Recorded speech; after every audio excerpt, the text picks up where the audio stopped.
There's a certain silence that hangs inside an old Memphis studio late at night, the kind of silence filled with echoes of horns, strings, and voices that once carried a city's soul. It makes you wonder, what happens when a man who helped define an entire era of American music slowly slips out of the spotlight that once depended on him? This is the story of Isaac Hayes, a visionary who reshaped the sound of the nation long before the world realized how much it owed him. His rise was bold, his influence undeniable, yet his disappearance from the center stage left behind a question that still lingers in the hearts of those who remember. Let's get into his story right now. Let me know where you're watching this from in the comments. Grab yourself a warm drink, maybe a cup of water or tea, sit back, and let's start this journey together. Long before Isaac Hayes ever stood beneath stage lights or felt the weight of a gold medallion against his chest, his world was shaped by the quiet fields of Covington, Tennessee. Born on the 20th of August, 1942, he came into a life marked not by celebration, but by loss. His mother passed away while he was still an infant, and his father walked away before Isaac could even form memories of him. That absence left a space only his grandparents could fill, raising him with discipline, faith, and a determination forged through decades of hard labor. His childhood was set against the backdrop of rural Southern life, where sharecropper families survived more on grit than on money. The days were long, hot, and unforgiving. Isaac worked beside relatives in the fields of Shelby and Tipton County, pushing through rows of cotton while the sun carved lines of sweat down his face. There were no luxuries, no shortcuts, and certainly no promises. But even in those early years, something about Isaac felt different. In the middle of hardship, he found a quiet kind of hope buried in the music that drifted through church walls each Sunday. At the age of 5, he sang publicly for the first time. It wasn't planned, and it wasn't polished, but when his small voice lifted across the congregation, people turned. They felt something. Isaac didn't understand it yet, but he could move people, even at that age. It was the first moment when music stepped forward and placed its hand on his shoulder. Still, talent didn't make life easier. Poverty shaped his world in ways music couldn't fix. There were nights without enough food and days when shoes wore thin long before they could be replaced. Isaac had to grow up quickly. Yet even with everything working against him, he found comfort in the sound of a piano that sat in the home of a local family. He taught himself to play by listening, experimenting, feeling his way across the keys. He learned organ and saxophone the same way, guided not by technique, but by instinct. School presented its own challenges. Isaac was intelligent, but life pushed him out of the classroom and toward survival. He dropped out of Manassas High School, believing he had no choice. But his teachers saw potential he had never seen in himself. They refused to let him disappear. They visited him, encouraged him, and convinced him to return. And so, at the age of 21, Isaac Hayes earned his high school diploma. It wasn't just a piece of paper, it was proof that someone believed in him. After graduating, he received several music scholarship offers from colleges and universities. For many young musicians, that would have been the dream. But Isaac wasn't like most musicians. Family came first. Bills came first. Survival came first. He turned down the scholarships and went to work in a meatpacking plant in Memphis during the day. At night, he transformed into the version of himself he secretly hoped would someday take over his life. He sang in nightclubs, juke joints, and smoky rooms across Memphis and northern Mississippi, gripping the microphone with the hunger of someone who had nothing to fall back on. His earliest gigs weren't glamorous. The stages were small, the crowds were loud, and the pay barely covered gas. But each night taught him something the way an audience breathes when they're with you. The silence between notes, the power of a story told through melody. He joined and left several groups. The Doodads, the Teen Tones, Sir Calvin and his Swinging Cats. The names changed, the venues changed, but one thing never did. Isaac's belief that music was the only path big enough to hold his dreams. By 1962, he stepped into a recording studio for the first time, cutting sides for small local labels. Memphis was becoming a city where music didn't just live, it breathed. Soul, blues, and gospel poured through neighborhoods like water. Isaac felt that energy pulling him in, telling him he was meant for something larger than the fields he grew up in, or the factory floor he worked on. Everything was building toward a moment he couldn't see yet.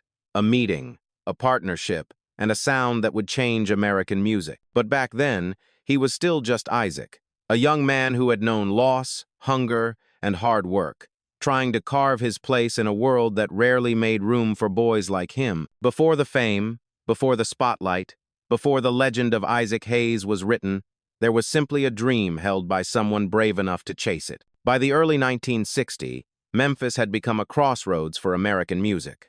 A place where gospel blended with blues and soul was beginning to take its first confident steps. For Isaac Hayes, the city felt like an open door, waiting for him to walk through it. In 1962, he began recording for small local labels.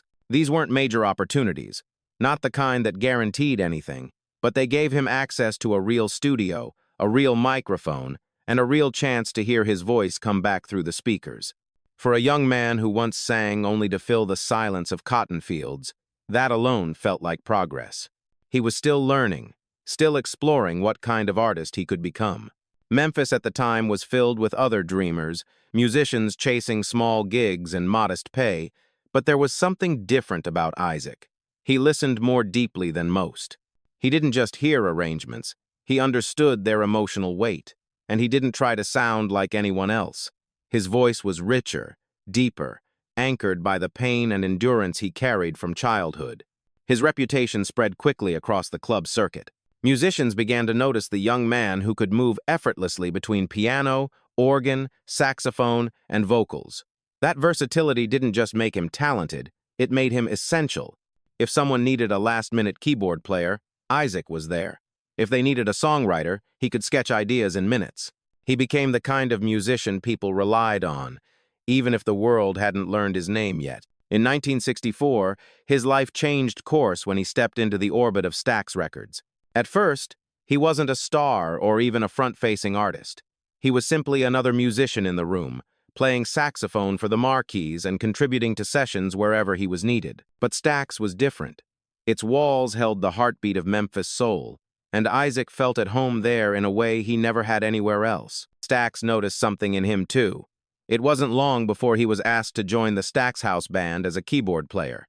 The moment he touched those keys, something clicked. He didn't just play chords. He translated emotion. He filled the room with a sound that was thick, warm, and unmistakably his. The musicians around him felt it. This wasn't someone who was going to remain in the background forever. Around this time, Isaac was introduced to David Porter, a fellow songwriter and visionary. Their partnership would go on to shape one of the most influential eras in American soul. They had different strengths, but the same instinct for storytelling. Isaac brought mood, atmosphere, and arrangement. Porter brought structure, narrative, and lyrical clarity. Together, they became greater than either could be alone. Their earliest collaborations didn't make headlines, but they made waves inside the building. People at Stax began repeating the same thing when Isaac and Porter finished a new track. There's something here. There was energy in the room, a feeling that the sound of Memphis was shifting, growing darker, richer, more cinematic. Isaac wasn't a star yet, but he had found his place, his people, and his purpose. The long nights in juke joints, the hours in the fields, the discipline learned from his grandparents, all of it had prepared him for the moment he didn't know he had been waiting for. He was no longer just surviving. He was rising. By the late 1960s, Isaac Hayes had become one of the most valuable creative forces inside Stax Records, even if the outside world still saw him as just another name in the liner notes. He and David Porter were writing hit after hit songs that didn't just climb the charts but helped define the identity of soul music itself. Still, Isaac was in the shadows, a quiet architect building a cathedral for others to stand in. What he didn't know was that the world was about to see him in a way it never had before. In 1968, he released his debut album, Presenting Isaac Hayes. It was a loose, jazzy project, heavy on improvisation and light on structure. Critics didn't quite understand it, and the public didn't flock to it. But the truth was, the album wasn't a failure. It was a sign of what Isaac wanted to explore: extended arrangements, emotional storytelling, and a sound that felt as big as his imagination. The world just wasn't ready yet. Everything changed when tragedy struck Stax Records. In December 1967, Otis Redding, Stax's brightest star, died in a plane crash. His loss devastated the label. Then, in 1968, Stax lost its entire back catalog to Atlantic due to a contract loophole. Overnight, the company that had shaped the Memphis sound was left with almost nothing. For many labels, this would have been the end. But Stax responded in a way no one expected. They decided to rebuild from scratch by releasing 27 albums in 1969 alone. This moment of desperation turned into the opportunity Isaac Hayes had been waiting for. Al Bell, the newly empowered executive at Stax, approached Isaac and told him something no one had ever told him before. Make the album you want to make. No limits, no rules, no expectations. For the first time in his career, Isaac was free. What came next would change American music. In mid-1969, Isaac Hayes released Hot Buttered Soul, an album that defied almost every standard of the industry. It had only 4 tracks, each one a journey of its own. The music was slow, indulgent, deeply emotional. Songs stretched past 10 minutes, drenched in strings, horns, rhythm, and Isaac's unmistakable baritone voice. He spoke as much as he sang, delivering monologues layered with vulnerability and quiet power. It was soul music, but cinematic, grand, lush, and unapologetically intimate. Nothing like it had ever been heard before. Radio stations didn't know what to do with it, but listeners did. They felt the weight of it, the honesty, the atmosphere. They heard the pain of his childhood, the ambition of his youth, the depth of a man who refused to be small. Walk On By, transformed from a brisk pop tune into a sweeping 15-minute odyssey, became one of the defining tracks of the era. Isaac Hayes wasn't just making songs, he was creating experiences. And then came the image, the shaved head, the dark glasses, the gold chains draped across his chest. It wasn't a gimmick, it was a statement. Isaac Hayes carried himself like a man who had finally stepped into the life he spent years fighting for. He didn't imitate the stars of the time. He became something entirely new. He became a presence. Stax executives watched as the album soared. Musicians began to imitate the sound. Listeners embraced him with an intensity that felt overdue. Isaac Hayes had risen from behind the curtain and onto center stage. Years of playing in small clubs, working factory shifts, and writing hits for others had prepared him for the moment when his name finally meant something. The turning point wasn't just an album, it was a declaration. Isaac Hayes was no longer the man in the background. He was the future of soul music. By the time 1971 arrived, Isaac Hayes was no longer the quiet studio musician Memphis once knew. He was a force. Every room he walked into felt smaller, because his presence, his sound, his aura took up space in a way few artists could command. And then came the project that would redefine not only his career, but the entire direction of black music in America. The score for the film Shaft. Director Gordon Parks saw something in Isaac that no one else had fully recognized yet. He didn't want a traditional Hollywood composer. He wanted someone who understood attitude, tension, danger, confidence, someone who could make a character breathe through rhythm. Isaac accepted the task with a calm assurance, as if he knew that every step of his life had been leading to this moment. In the studio, he built the score piece by piece.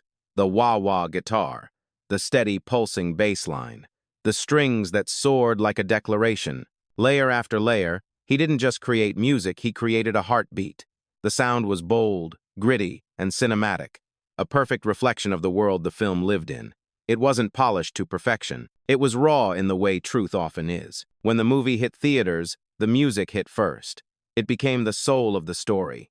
The energy of the film seemed to rise and fall with Isaac's rhythms, as if the entire picture was built around his sound. And then, like a tidal wave, the impact spread. Audiences were mesmerized.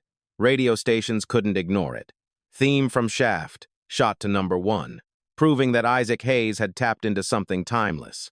But the world didn't understand how historic the moment truly was until the award season arrived. In a turn that shocked Hollywood, Isaac Hayes won the Academy Award for Best Original Score. It made him the first African-American composer to win in that category.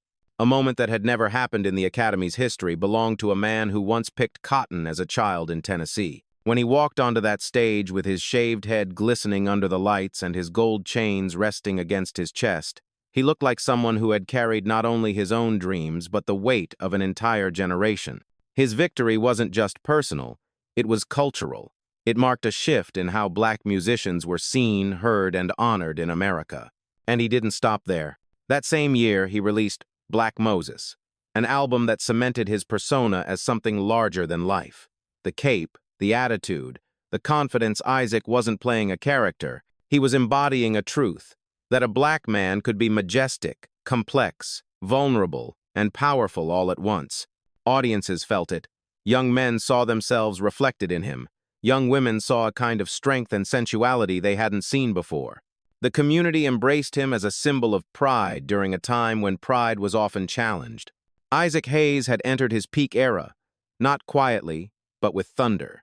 He had climbed from the edges of Memphis nightlife all the way to the heights of Hollywood and American culture. And as he stood there, surrounded by applause and recognition, it seemed impossible to imagine that anything could dim a light that burned this bright. But even in the middle of triumph, life has a way of planting the first seeds of a storm. At the height of his success, Isaac Hayes appeared untouchable. The image of him standing on stage draped in gold, head shining under the spotlight, became one of the defining visuals of the early 1970s. His concerts were packed, his albums were monumental, and his influence had spread far beyond Memphis. People saw the glory. They didn't see the cracks forming beneath it. Inside Stax Records, the atmosphere had begun to shift. What once felt like a creative sanctuary now carried the tension of financial strain. The rapid expansion of the label, its distribution, ambitions, its attempts to compete on a national level came with costs that few fully understood. As Isaac was scaling the heights of his career, Stax was quietly sinking under the weight of mounting debt.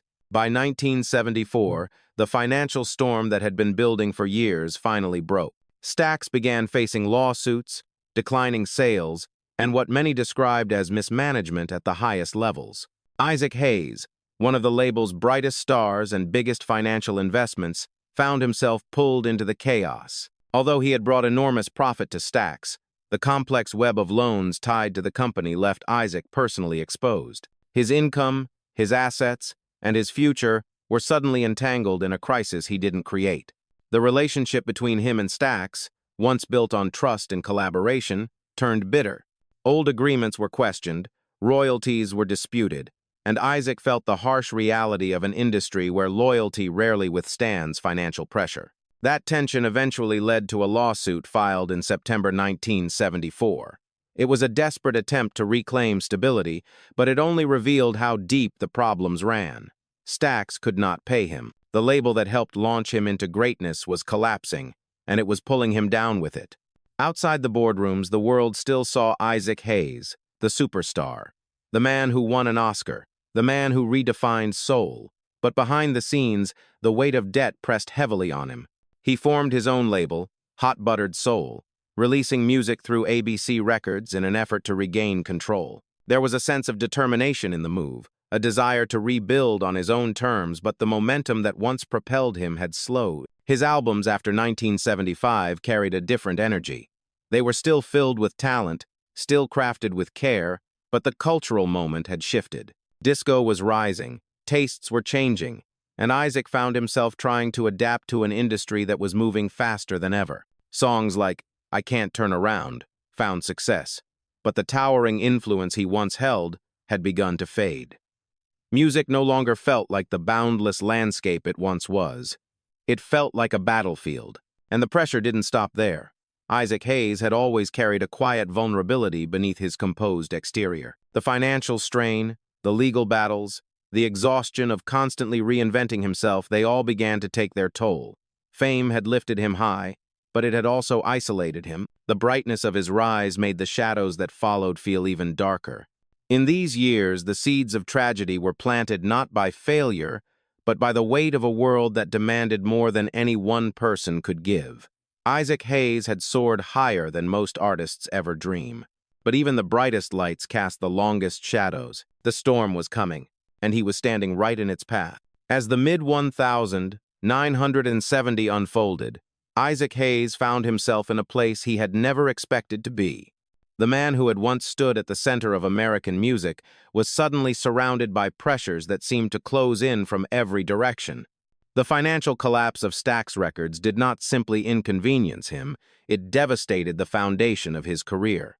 For years, Isaac had trusted the label like family. But now, the debts Stax had accumulated, often in his name, became a burden he alone was forced to carry. The lawsuit he filed in 1974 was meant to protect his livelihood, yet it revealed a truth far heavier than any courtroom document could capture. Stax didn't have the money it owed him. The company that had helped him rise had already begun to crumble, leaving Isaac responsible for loans and obligations that were larger than anything he had ever seen.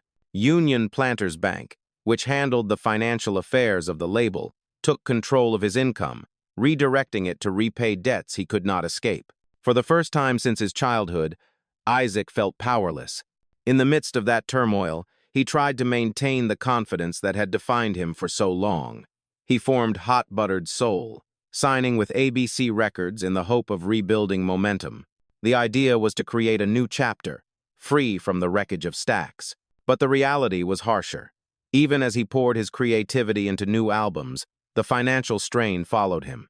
It showed up in the studio, in meetings, in the quiet moments when he sat at the piano and wondered how everything had unraveled so quickly. The world still saw Isaac Hayes, the deep voice, the gold chains, the icon, but the man inside those images was carrying a weight few could imagine. He worked tirelessly, sometimes recording and performing simply to stay afloat, not because inspiration had struck. Behind every new project was the need to keep going, to push back against the tide pulling him under. And underneath all of it, fear began to grow, a fear he kept hidden from nearly everyone around him. His personal life carried its own challenges. Isaac was a father many times over, a man with responsibilities that reached across generations. Providing for his family had always been a source of pride, but now it became a source of pressure.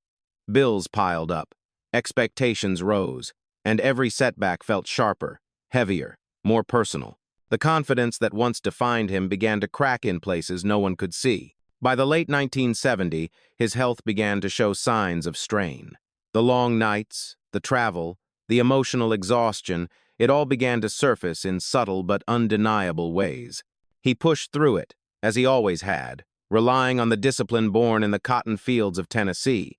But discipline could only take him so far. There were moments when he sat alone in hotel rooms or backstage dressing areas, staring at his reflection and seeing a man who was trying to outrun a storm that refused to let him go. Isaac Hayes had always been strong. He had always carried himself with dignity. But during these years, the world around him began to feel like a place designed to test the limits of that strength. The crisis he faced was not a single event, but a slow tightening of circumstances that chipped away at him piece by piece.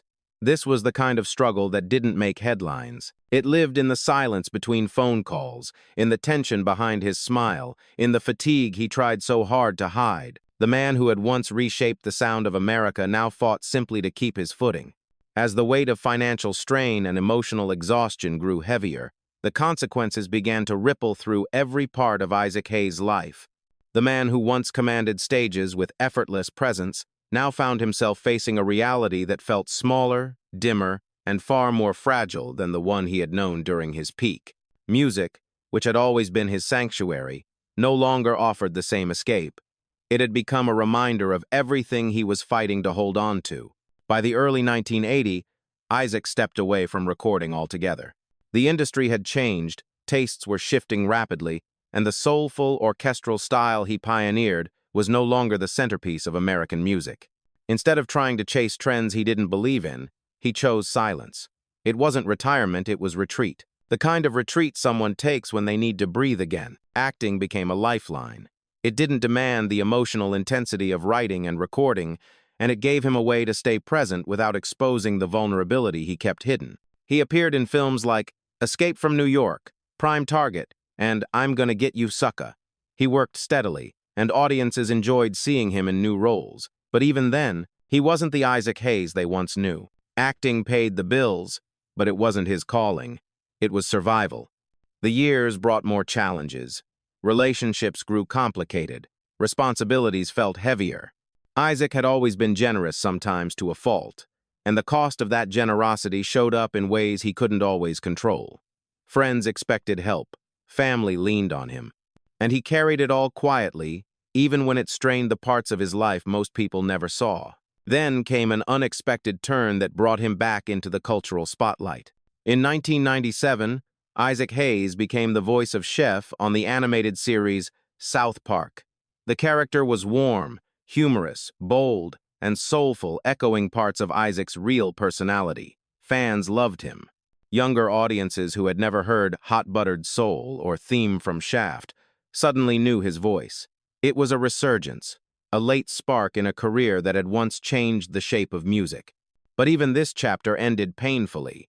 In 2006, after episodes satirizing beliefs associated with Scientology, Isaac requested to leave the show. Rumors swirled about pressure from the church, though no definitive explanation ever surfaced. What mattered was the result. The one project that had reconnected him to American audiences was gone. And once again, Isaac Hayes stepped away from the spotlight. The final years of his life were quieter. He made select appearances, recorded sparingly, and acted occasionally. But much of his time was spent away from the public eye. His health declined slowly, then more rapidly. High blood pressure followed him like a shadow, an invisible threat he couldn't outpace. He still carried the warmth that had defined him for so long, but behind his smile was a man who had weathered more storms than the world would ever truly understand. On the 10th of August 2008, Isaac Hayes collapsed at his home in Memphis. The man who had survived poverty, loss, reinvention, and industry collapse was finally overtaken by the weight of a life lived at full intensity. His passing was sudden, but the silence it left behind felt even more abrupt. The consequences of his struggles shaped his final years. Yet even in his decline, Isaac Hayes remained what he had always been, a man of resilience, talent, and deep humanity. A man who kept trying, even when the world gave him every reason to stop. When the world looked back on the life of Isaac Hayes, something remarkable began to happen. People realized that his influence had stretched far beyond the albums he recorded or the awards he won. His legacy was not confined to a single decade or a single genre. It lived in movements, in generations, in the very foundation of American music. To understand Isaac Hayes' legacy, you have to understand what he created at Stax. Before him, the Memphis sound was raw, energetic, and rooted in gospel and blues. Isaac expanded it. He brought orchestral arrangements into soul music, surrounding simple melodies with sweeping strings and bold horn sections. He slowed songs down, letting silence speak, letting emotion breathe. Long before the term cinematic soul existed, he was already building it piece by piece. Without Isaac Hayes, the Memphis sound would not have become what the world now remembers. His monologue-driven style reshaped the future. Isaac didn't just sing, he narrated. He spoke through pain, longing, desire, memory. That approach, half melody, half storytelling, became one of the earliest blueprints for rap music. Decades later, hip-hop artists would sample his work again and again, not just because the grooves were rich, but because the atmosphere he created felt timeless. To this day, many rappers cite Isaac as one of the men who made modern hip-hop possible, even if the world didn't fully acknowledge it during his lifetime. His influence extended to R&B as well. Barry White, who would later become one of the most celebrated voices of romantic soul, was deeply shaped by Isaac's arrangements. Alicia Keys brought him into the studio as an arranger on her debut album, a testament to the respect younger generations held for him. To them, Isaac Hayes was not an artifact of the past, he was a living foundation. And then there was the cultural impact. Isaac Hayes represented a new kind of black identity in America. During a time when stereotypes limited how black men could appear in film, music, and public life, Isaac broke the mold. The shaved head, the deep voice, the gold chains draped across his chest, the confidence, the pride. He embodied strength, sensuality, intellect, and individuality at a time when black artists were often asked to shrink themselves. Through his music and his image, he became one of the early symbols of black empowerment in the post-civil rights era. Even his work in film left a mark. His performance in Truck Turner, his contributions to soundtracks, and eventually his role on South Park all added layers to his legacy. He was never confined to one lane. He was an artist who believed creativity had no boundaries, and he lived that belief every step of the way. But the deepest part of Isaac Hayes' legacy lives in the people who grew up with his music. Fans who played Hot Buttered Soul on vinyl late at night. Families who danced to Theme from Shaft in their living rooms. Couples who held each other through heartbreak, while his voice filled the silence. For them, Isaac Hayes wasn't just a musician. He was a memory, a comfort, a companion during the most vulnerable moments of life. When we talk about legacy, we often think of awards or charts.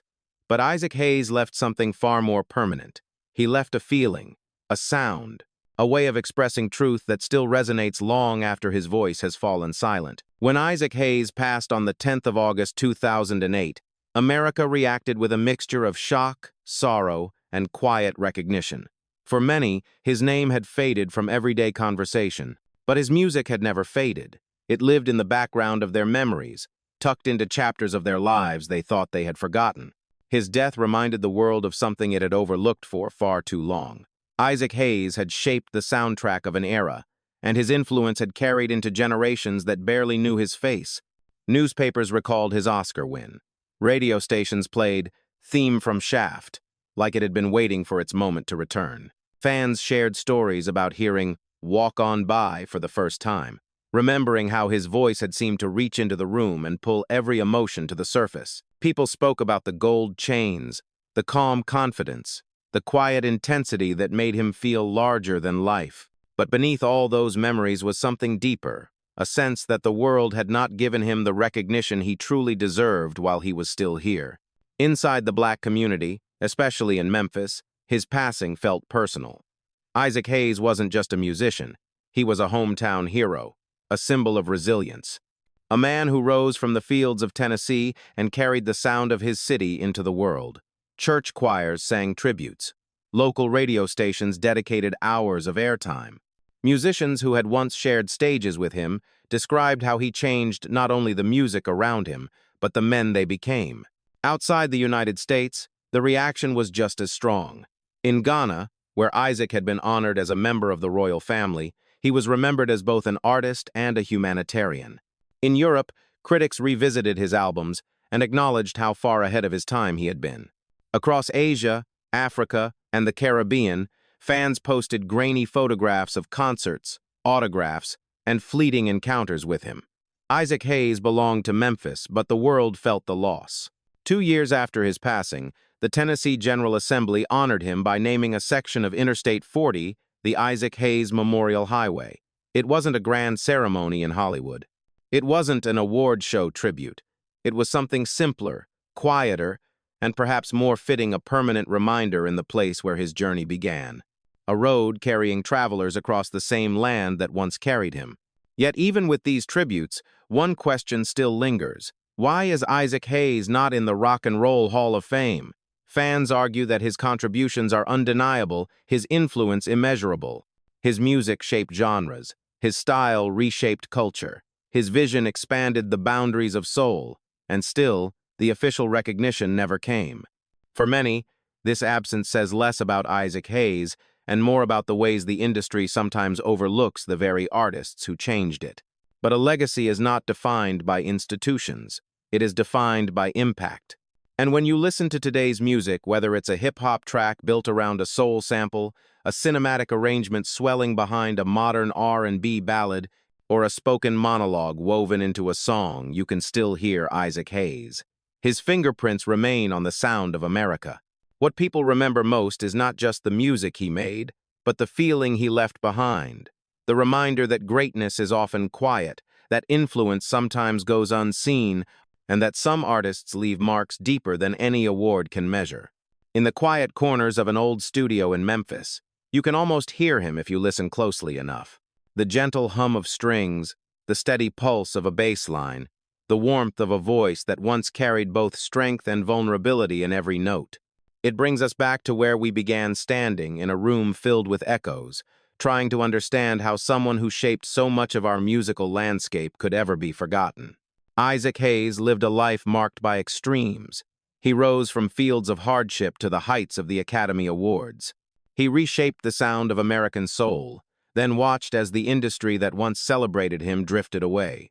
He gave the world timeless music, unforgettable emotion, and a new vision of what it meant to be bold, black, and brilliant.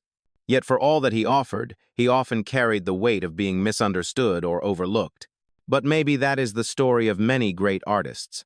Their brightest contributions are sometimes seen only after the lights have dimmed. Their influence stretches far beyond their time, quietly shaping generations long after their names stop appearing on charts.